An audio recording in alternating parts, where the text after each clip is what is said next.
Bonjour et bienvenue à l'Église Jésus-Christ Roi des Nations pour ce nouveau message de culte. Très heureuse de vous retrouver en ce 23 novembre 2025.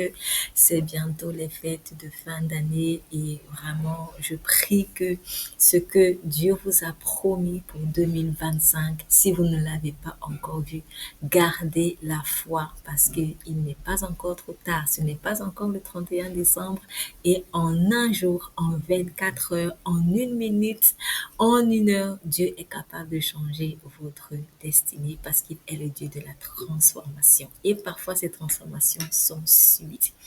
Sans perdre de temps, nous allons poursuivre notre série sur les 12 portes de Jérusalem. Et donc, nous avons vu la semaine précédente la porte des poissons. Voilà, la porte des poissons.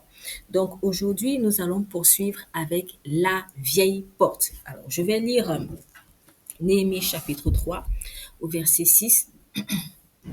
Jojada, fils de Passéac, et Meshulam, fils de Bézodia, réparèrent la vieille porte.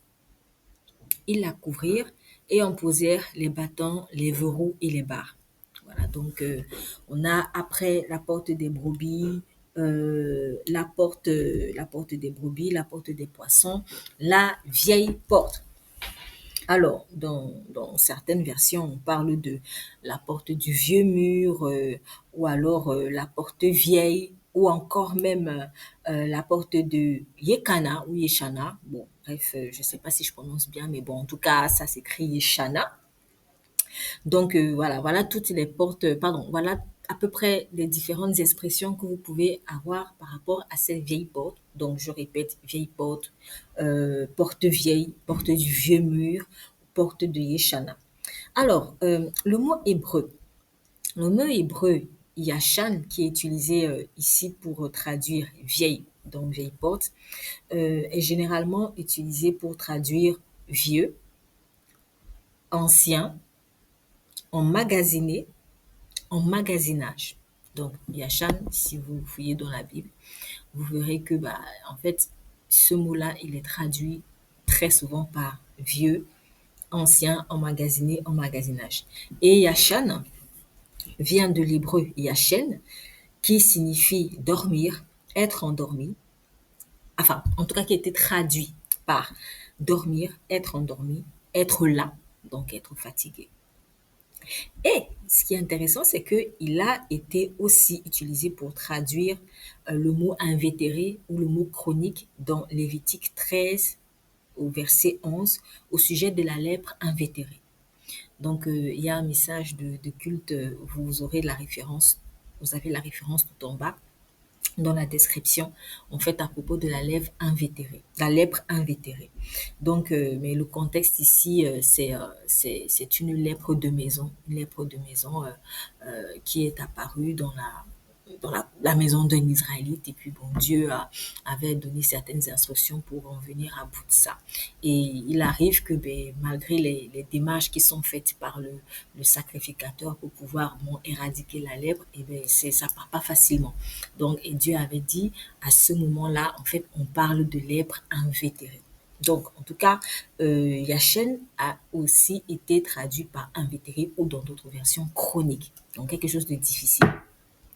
En tout cas, une chose chronique, en fait, on dit d'une chose qu'elle est chronique quand elle dure ou quand elle se répète depuis longtemps. Quand elle est dure ou quand elle se répète depuis longtemps.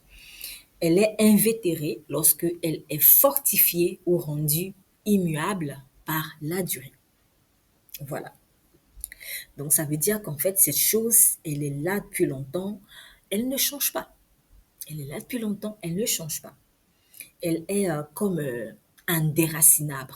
Pardon, indéracinable, autant pour moi. Elle est indéracinable, elle est ancrée.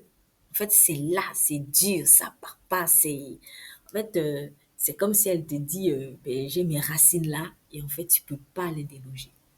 En fait, c'est ça, une chose qui est invétérée.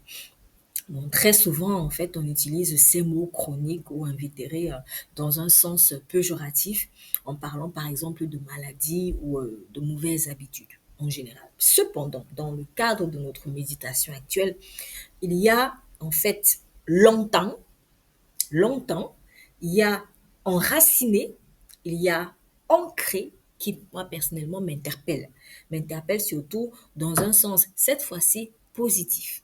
Donc, dans tout ce qu'on vient de dire, en fait, ce qui va m'interpeller, ce que je vais retenir, en fait, c'est longtemps, c'est enraciné, c'est ancré. Donc, autrement dit, on peut avoir quelque chose d'ancré, on peut avoir quelque chose d'enraciné en nous, qui soit négatif, oui, ou à l'inverse aussi positif.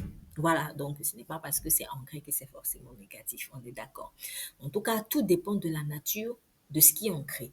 Tout dépend de la nature de cette fondation. En effet, quand je vois la porte du vieux mur, ou alors la vieille porte, ou la porte vieille, comme vous voulez, choisissez l'expression qui vous convient le plus. En tout cas, quand je vois la porte du vieux mur, je pense beaucoup euh, aux fondations, aux fondations d'un édifice, à ce qui le supporte, à ce qui le supporte, à ce qui est à la base même d'une structure, à la base même de la chose. C'est un peu d'ailleurs le rôle de l'ancien, entre guillemets, l'ancien. En fait, quand on parle d'ancien, eh bien, on pense à ce qui garantit que ben, les fondations de la communauté, de la construction, de la famille ou du projet, en fait, que ces fondations-là soient toujours respectées. C'est ça le rôle, en fait, des anciens. Voyons, par exemple, dans certains villages, vous savez, dans certains villages, on parle beaucoup d'anciens du village, les anciens du village. En fait, on les voit comme les gardiens de la tradition. On les voit comme les gardiens de la tradition. S'il y a quelque chose qui se passe dans le village, s'il y a quelque chose qui se passe dans le village, et qui a pour effet de bousculer les coutumes, alors les anciens se lèvent pour alerter, par exemple, le chef du village ou pour alerter les villageois afin que les traditions soient préservées. En général, c'est ce qu'on voit. En fait, ces anciens-là considèrent que si ces traditions disparaissent, c'est l'identité même de la communauté qui disparaît avec elle. On peut aussi penser dans le même sens. Peut-être que ça parlera c'est ce que je vais dire, parlera à d'autres personnes. Si les anciens du village ne vous parlent pas, eh bien, pensez aux confréries gastronomiques. Il n'y a pas que des confréries gastronomiques. Bon, j'ai eu envie, en fait, enfin, j'ai une pensée pour les confréries gastronomiques, peut-être parce que je venais d'en voir une. Euh, vous pouvez par exemple penser aux confréries gastronomiques qui perpétuent les savoirs gastronomiques et qui participent à préserver ce que l'UNESCO appelle le patrimoine culturel et immatériel. Voilà. Donc en fait, les confréries gastronomiques, ce sont des organisations qui se donnent pour mission de transmettre le savoir-faire ancestral aux jeunes générations. Voilà, tout en veillant au respect de ce qu'elles considèrent comme faisant partie de leur identité culinaire. Voilà, par exemple, euh, si vous avez une confrérie du cassoulet, et ça, ça existe, confrérie du cassoulet, bon, je dis n'importe quoi, hein, confrérie du poisson pané, je sais pas si c'est pas comme ça existe, mais bon, j'invente quelque chose. Si vous avez une confrérie du cassoulet, en fait, cette dernière, elle veillera à ce que soit toujours respectée la véritable recette du cassoulet ou alors ce qu'elle entend par la véritable recette du cassoulet. Voilà. Donc, tout ceci, c'est juste pour illustrer que, en fait, quand je parle d'anciens du village ou quand je parle de confrérie gastronomique, en fait, c'est pour illustrer le fait que l'être humain a quelque chose, il a quelque chose en lui qui le pousse toujours à conserver les traditions. À conserver les traditions, à conserver des habitudes qui sont depuis longtemps ancrées dans les consciences. Et cela n'est pas le fait du hasard. Ce n'est pas le fait du hasard. Cela vient de Dieu lui-même, à l'image de qui l'homme a été créé. En effet, nous voyons dans la Bible plusieurs allusions à un aspect de Dieu qui renvoie aux fondations anciennes, qui renvoie à son caractère immuable, inchangeable, qui renvoie aux racines solides de Dieu. Alors, la première chose que je vais citer, nous n'allons peut-être pas faire tout aujourd'hui, mais la première chose que je vais citer, c'est l'éternité de Dieu. Donc, l'éternité de Dieu, pour ma part, fait partie vraiment de ce qui illustre le fait que, mais Dieu a des racines solides en fait. Dieu a des racines solides. Dieu est ancien. Dieu a toujours été là. Dieu est ancré. Il est là en fait. Pensez à un arbre qui a vécu des siècles et des siècles.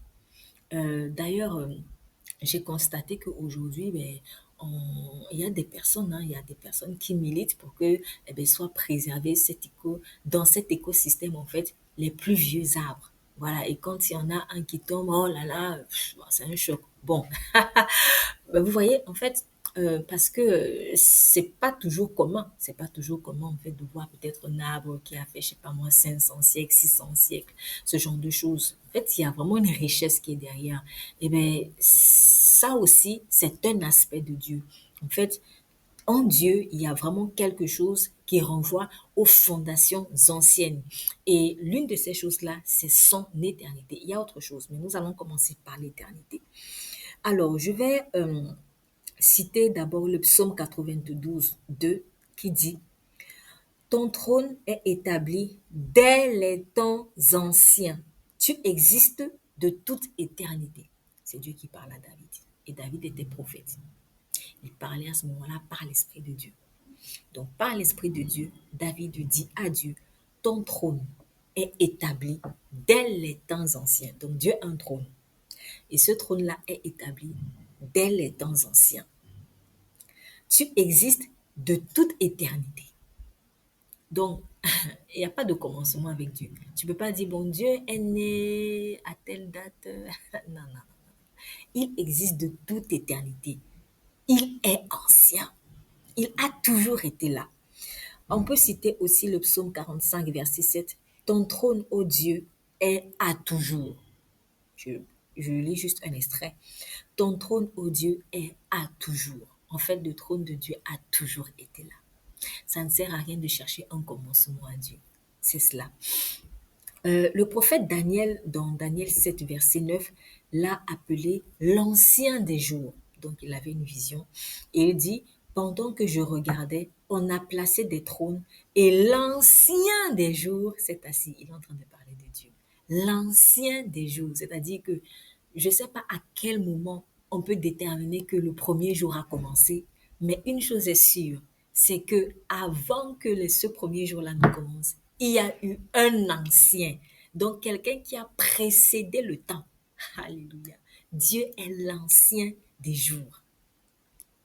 C'est, et ce n'est pas dans un sens péjoratif que je veux le dire, mais je veux dire que si toi, peut-être, tu te considères comme ancien, comme le plus âgé, le plus vieux, il y a quelqu'un qui te dépasse. Dieu, l'ancien des jours, donc l'ancien des anciens.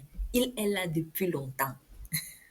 Donc, s'il y a vraiment, si on peut parler d'ancrer, si on peut parler d'ancrer, il y a Dieu. Dieu est la personne la plus ancrée qu'il soit parce qu'il est éternel. On aura beau chercher, mais on ne déterminera jamais son âge parce qu'il précède même le temps.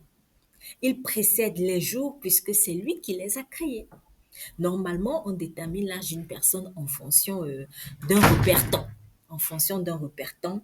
Et notre repère temps actuel, c'est Jésus-Christ. Voilà, on parle de avant Jésus-Christ, après Jésus-Christ. Que tu crois en Jésus-Christ ou que tu ne crois pas en Jésus-Christ, chaque fois que tu donneras ton âge, ça sera toujours en fonction de Jésus-Christ. Si tu dis j'ai 20 ans, ça sera toujours en fonction de Jésus-Christ. Quand on dit, je sais pas moi, par exemple, guerre mondiale, première guerre, deuxième guerre, etc., ça sera toujours en fonction de Jésus-Christ. Quand on dit qu'il y a je sais pas moi, la paix qui est arrivée en telle date, cette date-là, c'est en fonction de Jésus-Christ, quelles que soient tes croyances. Voilà. Donc, notre repère temps actuel, c'est Jésus-Christ. Et ça ne changera pas. Pourquoi? Parce que c'est Dieu qui établit ça comme ça. Donc, Dieu, tu peux pas déterminer son âge. Tu peux pas déterminer son âge. Nous pouvons déterminer nos âges parce que nous avons un repère. Nous sommes, on va dire, soumis au temps de Dieu. Mais Dieu, c'est lui-même qui a créé le temps. Jésus-Christ étant Dieu lui-même, on ne peut pas déterminer son âge aussi, à vrai dire.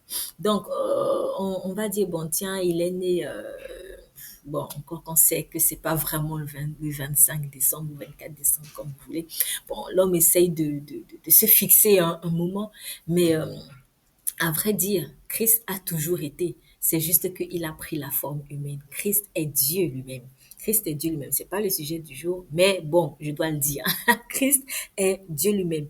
Et étant donc Dieu lui-même, il a toujours été et il sera toujours.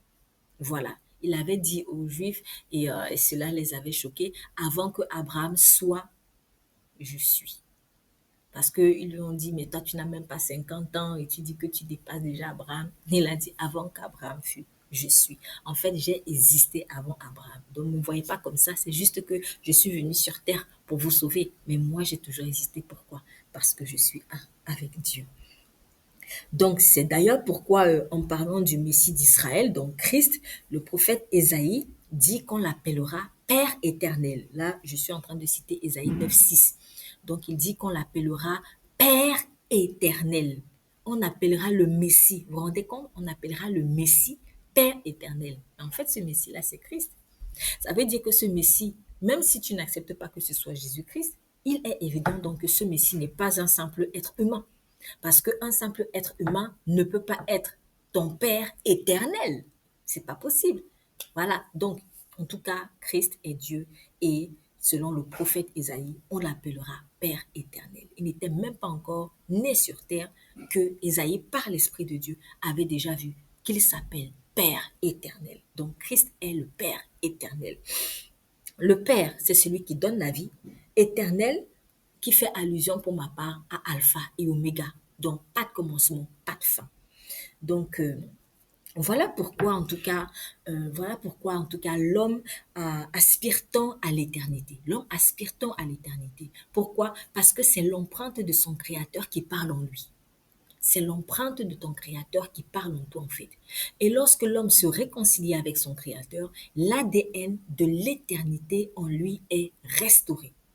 En tant qu'édifice de Dieu, il a bâti en nous la porte, ce que je vais appeler donc la porte du vieux mur, pour nous rappeler notre nature originellement éternelle.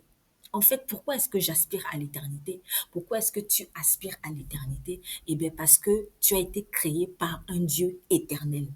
C'est pour cela, en fait, que tu aspires tant à l'éternité. Donc, Dieu a bâti en nous quelque chose, voilà, que je vais appeler donc la vieille porte, parce que je rappelle, en étudiant les portes de Jérusalem, il faut se voir nous-mêmes comme cette Jérusalem de Dieu-là.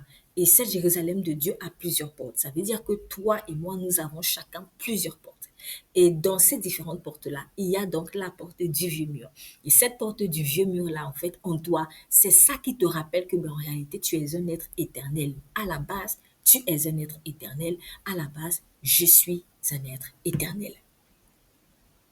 Donc, je reprends, en tant qu'édifice de Dieu, en tant que maison de Dieu, en tant que temple de Dieu, Dieu a placé en nous la porte du vieux mur pour nous rappeler que notre nature est originellement éternelle.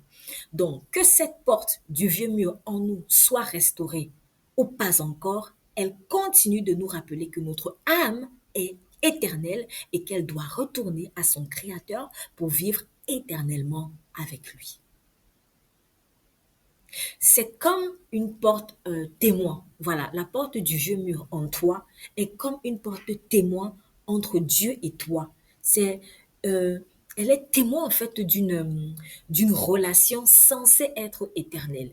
D'où, je cite Ecclésiaste 3, verset 11 qui dit, il, en parlant de Dieu, il fait toutes choses bonnes en son temps, même il a mis dans leur cœur la pensée de l'éternité. Il a mis dans leur cœur la pensée de l'éternité, bien que l'homme ne puisse pas saisir l'œuvre que Dieu fait du commencement jusqu'à la fin.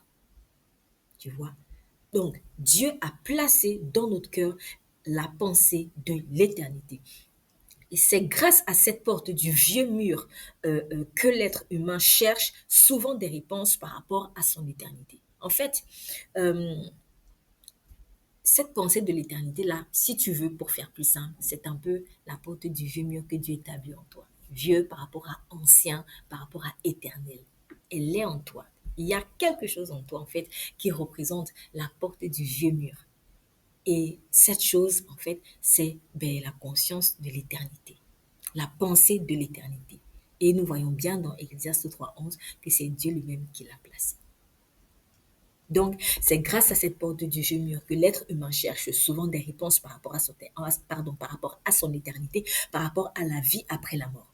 Et lorsqu'il est déjà réconcilié avec son Créateur, eh bien, cette porte se matérialise en lui par la conscience de son salut en Jésus-Christ. La personne sait qu'elle est sauvée désormais de la mort éternelle. Elle sait où elle va si elle meurt aujourd'hui. Elle sait qu'elle rejoindra son sauveur dans les airs quand il reviendra chercher son église, s'il arrive qu'il revienne avant sa mort physique.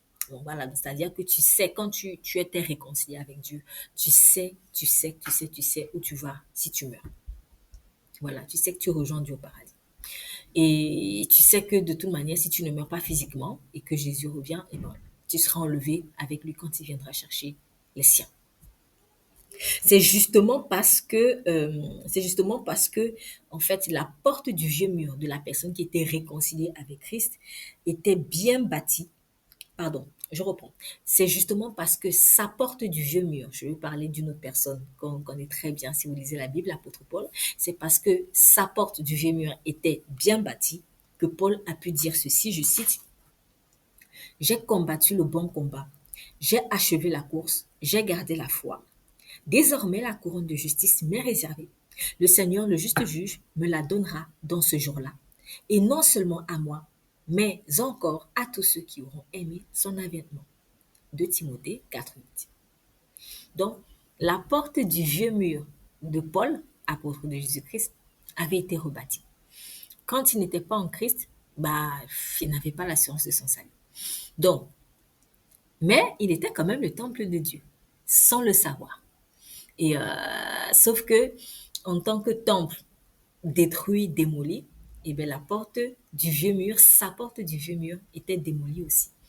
Mais lorsqu'il s'est réconcilié avec son Créateur, à ce moment-là, sa porte du vieux mur a été rebâtie et il a donc eu l'assurance du salut. En fait, quand Dieu rebâtit ta vie, il rebâtit ta Jérusalem, voilà, il rebâtit donc tes portes. Et parmi donc les portes qu'il va rebâtir, eh bien, il y a la porte du vieux mur. Et à ce moment-là, tu n'as plus peur de ton éternité. Parce que avant, tu pensais toujours à l'éternité, mais tu étais dans la peur. Pourquoi? Parce que tu n'étais pas réconcilié avec ton Créateur. Mais lorsque Dieu maintenant rebâtit ta porte du vieux mur, à ce moment-là, tu penses toujours à l'éternité, mais ce n'est plus dans la peur, c'est maintenant dans la paix, dans l'assurance, dans la joie. Voilà. Il est important que chacun d'entre nous soit au clair avec la conscience de l'éternité. Quand votre porte du vieux mur est complètement restaurée, vous vivez non plus par rapport à des ambitions terrestres, mais vous semez pour l'éternité. Vous semez pour l'éternité. Tout ce que vous faites, c'est par rapport à votre éternité. Vous vous concentrez sur les richesses éternelles et non plus sur les richesses fugaces. Voilà. Vous bâtissez pour ce qui est durable et non plus pour ce qui est simplement temporaire. Vous vous investissez pour des générations futures et non plus pour vous seul. Par exemple, par exemple, un père ou une mère, ou même une personne qui n'a pas encore d'enfant, ayant la conscience de l'éternité, cherche à transmettre à ses enfants de bonnes valeurs de vie. De bonnes valeurs de vie et non pas seulement des biens matériels qui pourront disparaître. C'est très bien de léguer des richesses matérielles. C'est très important et c'est même sage. Mais ça ne doit pas s'arrêter là parce que en fait, c'est pas ça la richesse la plus parfaite. C'est pas ça qui va faire en sorte que votre enfant en fait soit un homme ou une femme accompli. Vous avez besoin de lui transmettre des valeurs sûres, des valeurs divines. Voilà. Il y a un passage dans le livre des Proverbes qui dit que une maison remplie de querelles vaut mieux une maison où on ne mange que des légumes. Bon, encore que les légumes, c'est une bonne chose, mais bon. Mais vaut mieux une maison où on ne mange que des légumes avec la paix, je paraphrase, hein, avec la paix, qu'une maison pleine de viande avec des querelles. Voilà. Parce que bon, on s'est dit que quand on mange la viande, on est un peu plus nanti et tout. Mais ça sert à quoi en fait de vivre dans le luxe? Ça sert à quoi de pouvoir, oui, ok, tu envoies tes enfants à gauche, à droite, en voyage, etc. Mais en fait, votre maison, elle est remplie de ténèbres. C'est des querelles, il n'y a pas de paix, il n'y a pas d'amour, il n'y a rien. Franchement, vaut mieux une maison où on a peu. Voilà, on n'a pas peut-être autant que les autres, mais on a ce qui, on se contente en tout cas du peu qu'on a. Et on a la paix, on a la joie, on a l'amour, plutôt qu'une maison remplie de querelles et soi-disant on mange bien. Vous voyez? Donc, en fait, c'est pas juste emmener tes enfants dans les écoles les plus chères, je sais pas moi, lui acheter les plus beaux vêtements, c'est pas juste ça ou beaucoup de jouets. C'est une très bonne chose, attention, c'est une très bonne chose. Ça fait aussi partie de l'épanouissement de l'enfant. Mais vous verrez que si vous n'avez que misé dessus, en fait, votre enfant aura énormément de lacunes, des lacunes déjà spirituelles, des lacunes émotionnelles. Et moi, ça me sert à quoi, étant enfant, d'avoir, je sais pas moi, de vivre dans le luxe et après, tu vas en enfer. Ça sert à quoi? Ou même tu finis sorcier. Pourquoi? Ben, parce que c'est des forteresses qu'il y a dans ta famille. Vaut mieux vraiment vivre plus sobrement et avoir Christ. Mais cela ne veut pas dire que Christ est contre la richesse matérielle. Au contraire, euh, euh, David était un homme riche. Il avait commencé peut-être moins riche, mais il a fini riche. Salomon était un homme riche. Bon, après, malheureusement, il n'a pas bien terminé sa vie.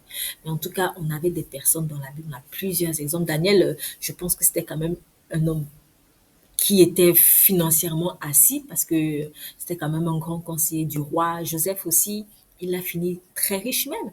Donc, mais c'était des personnes qui avaient vraiment la crainte de Dieu. Donc, Dieu n'a rien contre la richesse matérielle. Mais ce n'est pas ça vraiment le meilleur héritage que tu peux léguer à ton enfant. Ce que tu peux léguer à ton enfant, ce sont les valeurs. Parce que avec la sagesse sont la richesse et la gloire. Mais sans la sagesse, tu peux avoir une certaine richesse matérielle, mais il n'y a pas de gloire. C'est au contraire la honte. Mais avec la sagesse sont la richesse et la gloire. Donc, lègue à tes enfants la sagesse de Dieu. Et ils pourront finir même riches, y compris financièrement parlant. Donc, euh, quand la porte de ta porte du vieux mur est rebâtie, ou ta vieille porte, ou ta porte vieille, comme tu veux, lorsqu'elle est rebâtie, en fait, en tant que papa ou maman, en fait, tu as la conscience de l'éternité, et cette conscience de l'éternité-là, tu cherches à la transmettre à tes enfants, tu cherches à transmettre à tes enfants de bonnes valeurs de vie, et non pas seulement, en fait, des richesses matérielles. Donc, ce papa ou cette maman-là, dont la porte du vieux mur est rebâtie, se battra par exemple dans la consécration pour Dieu afin que les jours générationnels, les mauvais héritages spirituels ne se transmettent plus à sa postérité. Donc, tu sais peut-être que dans ta famille, il y a toujours tel type de malédiction. Et en fait, quand tu es réconcilié avec Dieu, en temps normal, tu as la conscience de l'éternité et tu te dis, avec moi, cette malédiction-là s'arrête. Mes enfants ne doivent plus souffrir. Les enfants ne doivent plus souffrir, en fait, par exemple, je sais pas moi, du célibat chronique. Les enfants ne doivent plus souffrir de pauvreté chronique. Les enfants ne doivent plus souffrir de cette maladie qui revient de génération en génération. C'est terminé. En fait, quand tu es un papa ou une maman responsable, on ne doit plus, tu ne dois plus permettre que ces mauvais héritages spirituels-là se transmettent à ta postérité. Voilà, mais malheureusement, un papa ou une maman inconscient, insouciant, bah, il s'en fout. Au contraire, même, il va chercher à transmettre les mauvais héritages, la sorcellerie et toutes ces choses mauvaises à ses enfants, en fait. Et du coup, vous souffrez de génération en génération. Vous n'avez pas de paix. Donc, c'est cela. Une personne dont la porte du vieux mur est détruite ou fragile ne marche pas dans la conscience de l'éternité. Et par conséquent, elle ne pourra pas payer ce prix-là, donc le prix de la consécration à Dieu. Elle ne pourra pas payer ce prix-là pour sa postérité actuelle ou sa postérité à venir. Donc, En guise de conclusion, de mini-conclusion, parce que nous n'avons pas terminé, en fait, quand on parle du vieux mur, de la porte du vieux mur, en fait, nous parlons d'abord, d'abord de la conscience de l'éternité que Dieu a placée en chacun. Selon qu'elle est fonctionnelle ou pas, nous agirons en conséquence, soit en poursuivant et en transmettant à notre postérité des richesses éternelles, soit en poursuivant et en transmettant à notre postérité des richesses fugaces. Amen. Nous allons prier. Père, je te remercie de ce que tu nous as tellement aimés, que tu as voulu faire de nous ton temple. Nous sommes chacun ta maison, Seigneur. Et, euh, et nous sommes vraiment de très grandes maisons, de très belles maisons. Et dans ces maisons, il y a beaucoup de portes. Seigneur, je te prie pour quelqu'un dont la porte du vieux mur n'est pas encore rebâtie. Je te prie pour que cette personne vraiment puisse avoir la conscience de son éternité, mais une conscience purifiée. Non pas une conscience pour être dans la peur, mais une conscience pour être dans l'assurance du salut, Seigneur. Je t'en prie, rebâtis sa porte du vieux mur, afin qu'elle puisse vraiment être dans la joie en sachant qu'en quittant cette terre, elle te rejoindra, Seigneur, au paradis. Je te remercie aussi pour une personne dont la porte du vieux mur a été rebâtie ou est en train d'être rebâtie. Je te prie vraiment pour que elle s'accroche alors qu'elle s'est réconciliée avec toi en Jésus-Christ, qu'elle s'accroche non pas aux richesses terrestres, mais aux richesses célestes, Seigneur. Je te prie pour un papa, pour une maman, Père, qui a envie vraiment de faire du bien à ses enfants. Accorde-lui la grâce vraiment de transmettre à ces derniers les valeurs du royaume des cieux, la sagesse divine, Seigneur, qu'elle ne mise pas sur ce qui va disparaître, mais qu'elle sache que son identité se trouve en toi, Seigneur, et que ses enfants ont le plus besoin de Jésus-Christ. Je te rends toute la gloire. Au nom de ton Fils Jésus, nous avons prié. Amen. La suite, la prochaine fois. Vous êtes bénis.